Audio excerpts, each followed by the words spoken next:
Before I start this video, I know it's so funny. I think you can see my boyfriend here in the background, but please don't mind. Unfortunately, we have limited space and we're only living in a little bedroom, so Sorry. But trust me, we're working on something. But for right now, just don't mind, don't be distracted. Look at me, because I'm gonna talk about digital minimalism and the basics of digital minimalism, so it can help you get on with your journey. Digital minimalism has played a huge role in boosting my productivity and keeping my focus. So I'm really excited to share some tips with you guys. But before that, let's start by defining what digital minimalism is.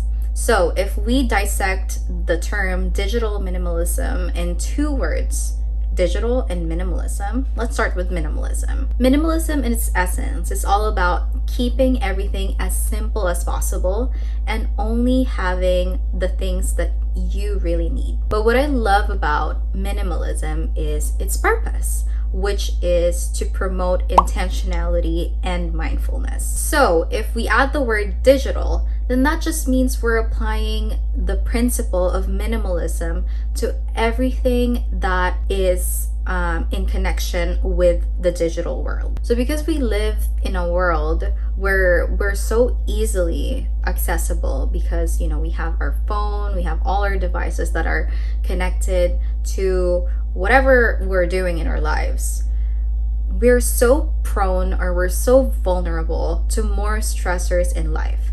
Because, imagine this. You're already enjoying your time at home after your 9-to-5 job, and then you suddenly receive a work email. And, well, you're not going to open it. You're not going to reply to it. In some countries, it's even illegal to send work email outside of work hours. But, even the stress that you feel, whether or not to look at it, is just... it builds up over time. So I wanted to say that specific example mainly because I wanted to kind of build a picture of how digital minimalism can help you reclaim your personal life. What I mean by that is, instead of being consumed by whatever notification you received from your phone, you get to now enjoy living in the moment because you build those boundaries that you needed to build across your digital devices. So if you're looking into digital minimalism, not starting out yet, or in the middle of it, and you're just, trying to see what other tips are out there, then this video is for you. I think the foundation of digital minimalism is, of course, to keep all your digital devices as simple as they can be, but also at the same time, they have to work around your needs and your routines. So for my case, this is what my phone looks like. Not sure if I'm gonna put this here or here, wherever there's more space. That's how my phone looks like. There may be a lot of apps, but I made sure that these are all the applications that I use most often. And if you notice, they're just the original Apple applications that you get the first time you the first time that you boot up your iPhone after buying. And since I have an iPhone 12 Pro Max, I still have the home screen without the widgets on it, which I think are very, very beautiful and very simplistic. I also kept the original Apple dock, but I only changed the music corner because I don't use Apple Music, I use YouTube Music. I also decided to only have a one-page home screen, and this works perfectly for me because if I swipe left, then I would get all the apps that I don't have in my home screen. And what's good about this, I don't know what this corner is called, but basically they're just all the folders of my applications, right? And the more you use the app, the more the folder gets prioritized in the list. So the reason why all my social media apps are at the second row on the first column is because those are my most used apps, and then the folder next to that is the second most used folder or second most used apps I have. So that makes my life just a little bit easier. And then if we go back to my home screen and I swipe right, I have my today view, and this is where all my widgets go. I consciously decided that I can't have widgets on my home screen. It's just too distracting for me. If I need something, I have to consciously swipe right, look at my today view, and see whatever I need to see. But other than that, once I open my phone, I just want to see the apps that I want to go through and pick the app that I want to go to. And as for my lock screen, I just have the weather widget, the time in Manila, and my alarm clock, because I just get anxious if I'm not assured that my automatic alarms are not set. And this is the same across all my devices. So I also have an iPad and a MacBook. For my iPad, I just kept all the apps that are there. It's just the dock that I also edited according to my needs. And for my MacBook, I just have a couple of widgets on the desktop. I make sure that I don't have any files on the desktop because it doesn't look clean to me. So only widgets that I need. And last but not the least, if you haven't already noticed, I only have one wallpaper across all my 3 devices because I cannot for the life of me pick wallpapers. I don't know why. I don't know what I want, and I feel like I don't have the time. Once I found this little picture that I felt like was perfect, it made me smile whenever I saw this picture, I couldn't let go. I had to put it in all my devices. And I got this off of Pinterest. This was from Catherine, or Beloved Child of Christ. So thank you so much for that. I love it so much. It makes me smile all the time. Okay, so now that we're already here and you already saw the bubbles across my devices, let's talk about it. Let's talk about the widgets. I was actually very, very excited when Apple announced that they will be allowing widgets to be put in the home screen already. I was 17. I'm not even sure. I was 16 or 17. I was telling myself I'm finally going to be able to customize my phone. I'm going to make it cute. And then I made it cute, but I got distracted so much. Yeah, I was seeing all these widgets and I'm just getting overwhelmed. So thankfully I saved my, you know how you can hide the home screen pages in your home screen? So I hid the original ones because I didn't want to delete it for some reason.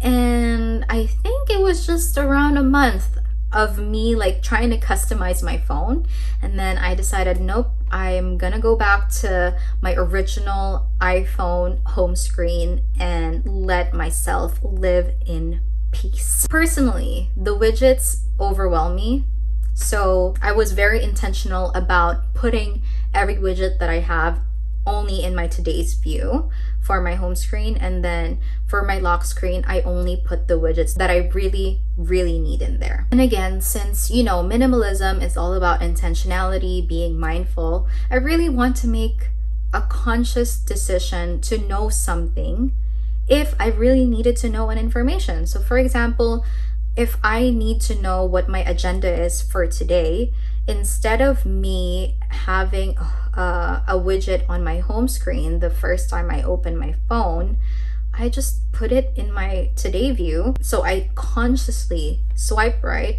look at my calendar, and that's how I know, right? It's not like I don't have a choice. If I open my home screen, I'm gonna see my agenda.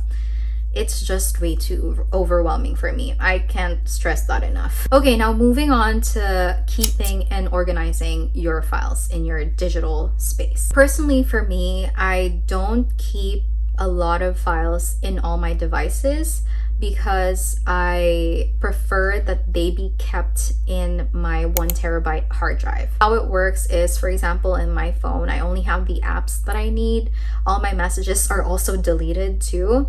And with my photos, I only keep the photos that are from the current year. So if I look through my Photos app, the first photo that I'll see is on January 1st, 2025. For my iPad, I don't save anything in there. I think I just have my wallpaper in there. And for my MacBook, I keep more things there, mainly because of the responsibilities that I have. I have pictures of me there, like from casual to formal to professional. And I also have all my resumes there just in case I need some for applying for jobs.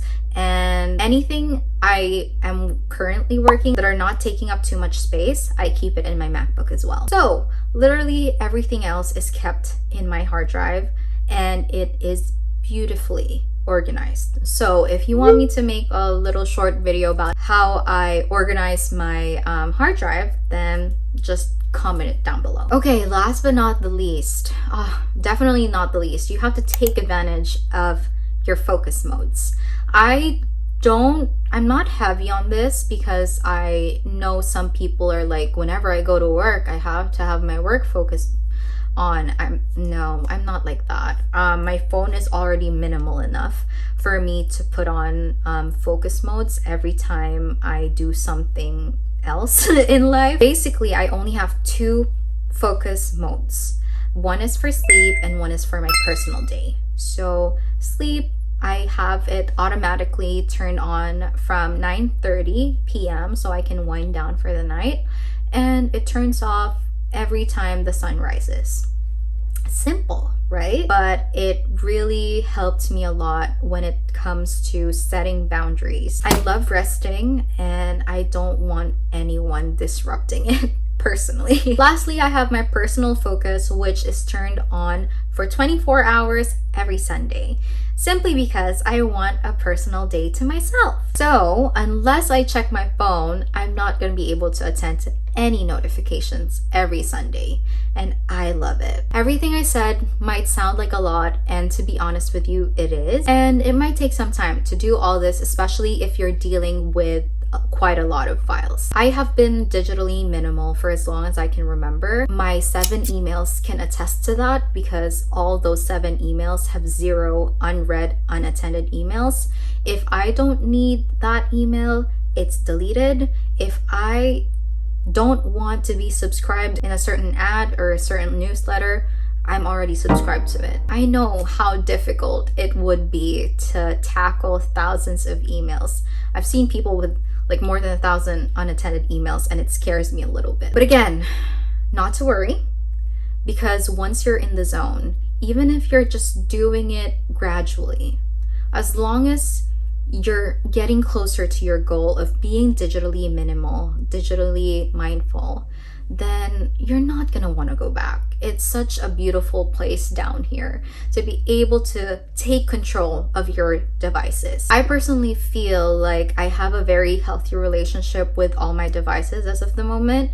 For my phone, I think I'm only averaging 4 hours for screen time. For my iPad, it's just 2 hours. And for my MacBook, it's just 1 hour. But that's not counting my work. So I work 7 hours a day for only 2 days. So that's 14 hours a week. So that means, not counting work, I only spend 7 hours a day using all my devices.